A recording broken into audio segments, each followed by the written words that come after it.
Bonjour à tous, nous poursuivons avec la 6e Mishnah du 7e Perek Nishmat Raphaël Yaakov Ben Peretz Laurent.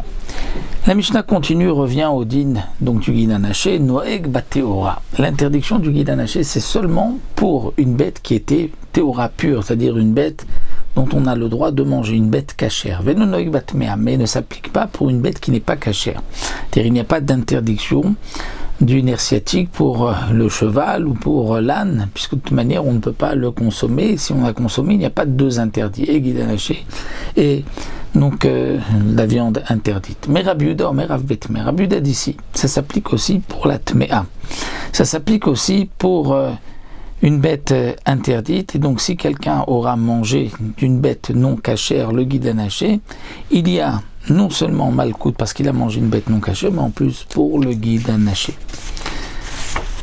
Amar Rabbi Yehuda nous dit, Rabbi Yehuda vient apporter une preuve que ça devrait s'appliquer même pour une bête non cachère, puisque Valom ibn Yaakov n'est pas guide anaché.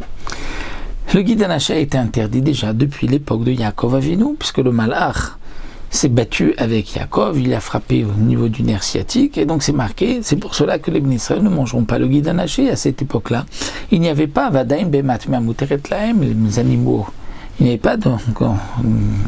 pas d'interdiction de manger telle ou telle bête, puisque la Torah n'avait pas été encore donnée, pourtant le guide anaché était interdit. Donc tu vois que le guide anaché s'applique même pour une bête non cachère. Amroulo, les Chacham ont répondu non.